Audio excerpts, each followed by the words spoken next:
योनि को चाटने के, फीमेल वजाइना को चाटने के, लिक करने के फायदे और नुकसान क्या होते हैं?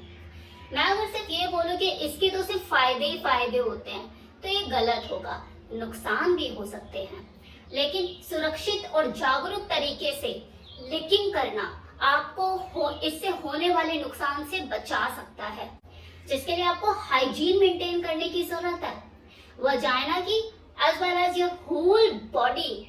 क्योंकि अगर लिकिंग की बात करी जाए तो ये पूरी बॉडी के साथ होता है, सिर्फ वजाइना तक थोड़ी ना सीमित है। इसके लिए आपको हाइजीन की इंपॉर्टेंस को समझना बहुत जरूरी है, तभी तो आप हाइजीन मेंटेन कर पाओगे अपनी बॉडी की और अपनी प्राइवेट पार्ट की। इसके लिए तो ऑलरेडी मेरे चैनल पर वीडियो अपलोडेड है। मैंने अभी रिसेंटली भी एक वीडियो अपलोड किया था जिसमें मैंने प्राइवेट पार्ट के हाइजीन मेंटेन करने के ऊपर बात की थी, उसको स्वस्थ और हेल्दी बनाने के ऊपर बात की थी। मेल और फीमेल दोनों के लिए बात की हुई है, आप चाहे तो उस वीडियो को जाकर देख सकते हैं। और वैसे भी सेक्स जो है ये तो नहा धोकर पूरा खुशबू छिड़क विड़क कर शीशे जैसी बॉडी चमक रही हो तब जाके किया जाने वाला कार्य है, ताकि एक दूसरे की बॉडी को लेकर अट्रैक्शन पैदा हो, आपको लिपटने चिपटने का मन करे, तभी तो लिकिंग करने का भी मन करेगा। लेकिन देखो आर्ट है और ये बहुत ही मेहनत वाला काम है जो ज्यादातर फीमेल को पसंद नहीं होता, लेकिन जिन फीमेल को पसंद होता है उन्हें करना भी पसंद होता है और करवाना भी पसंद होता है। आप एक बार नीचे गए, बिल में घुसे की कहानी वही खत्म, लेकिन ये जो चाटने का सिलसिला होता है ना, जो फोर प्ले से शुरू होता है, खत्म होने का नाम ही नहीं लेता। पूरा समंदर है ये बॉडी, आप चाहे इसे चाट जाओ चाहे पी जाओ, खत्म ही नहीं होगा। अब चलिए चाटने के तरीके के ऊपर भी बात कर लेते हैं, खासकर वो जो फीमेल वजाइना में मुझे छिप कर बैठा होता है ना, मटर के दाने जैसा, जिसे आप लोग क्लिटोरिस कहते हैं, वही तो है वो विशेष बिंदु, विशेष पॉइंट जो कि किसी फीमेल का सबसे ज्यादा सेंसिटिव ऑर्गन है, जिसे छूते ही कोई स्त्री मचल उठती है, एक्साइटमेंट से भर जाती है। आफ्टर ऑल 8000 नर्व्स का बंडल जो है वहां पे, जैसे छूने के बाद एकदम से सेंसिटिविटी क्रिएट होती है और पूरी बॉडी में वो तरंगे जो होती है फैल जाती हैं। ये आपसे रगड़ मांगता है, छुअन मांगता है, टच मांगता है, वो स्पर्श मांगता है। आप इस जगह पे जितना चाहे उतना टाइम बिता ले, कम है। कभी उंगली से अपना इसे हल्का हल्का प्रेस करो, लेफ्ट राइट ऐसे टर्न करो। आप टंग का भी अपना यूज कर सकते हो और टंग से भी खेल सकते हो, लेफ्ट राइट कर सकते हो, ऊपर नीचे ऐसे रब कर सकते हो। आप चाहे तो A to Z अल्फाबेट भी लिख सकते हो, A O Z Y कुछ भी, या फिर अपना नाम भी लिख सकते हो। लेकिन हाँ, अपना नाम लिखते हुए उससे गलती से भी पूछ मत लेना कि मैंने लिखा क्या। हो सकता है वो मदहोशे में आपका नाम लेने की बजाय अपने एक्स का नाम ले ले, आपका मूड खराब हो सकता है फिर उस वक्त। मजाक कर रही हो, टेंशन ना लो। लड़की इन मामलों में बहुत ज्यादा तेज होती है, वो 2 पैक मार कर भी अगर आपके साथ सेक्स कर रही है ना, तब भी उसके मुंह से अपने एक्स का नाम नहीं निकल सकता।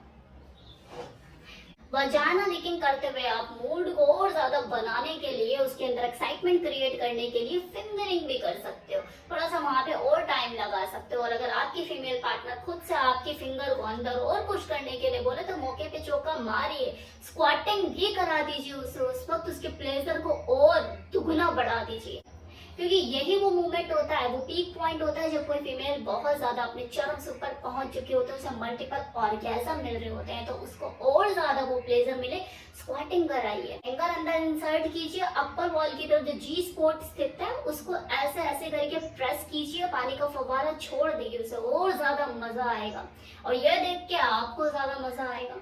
तो देखिए, वजाइना को चूसने चाटने के भले ही नुकसान हैं, लेकिन अगर आप जागरूक तरीके से और सोच समझदारी के साथ इस चीज को करते हैं तो इसके फायदे भी बहुत है।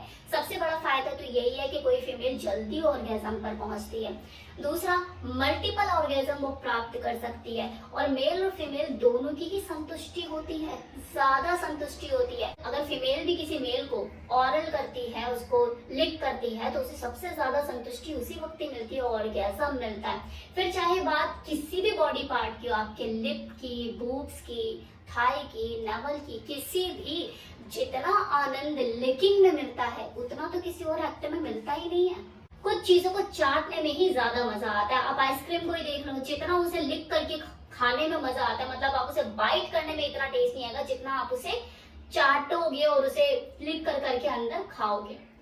सेम इसी तरह से आप चॉकलेट को ले लो, भले आप उसको बाइट तोड़ के मुंह में लेते हो, लेकिन मुंह में घोलते रहते हो ना, जीभ में, एकदम से तो नहीं खा खा के दांतों से सटकते ना। क्यों? उसकी मेल्टनेस को एंजॉय करते हो, उसके फ्लेवर को एंजॉय करते हो। सेम चीज बॉडी के साथ भी है। आप उस बॉडी के टेस्ट को किससे काट के लोगे क्या? उसे चाट कर ही तो उस बॉडी के को महसूस करोगे, उसका जो स्वाद है लोगे। तो सेम चीज बॉडी के साथ है।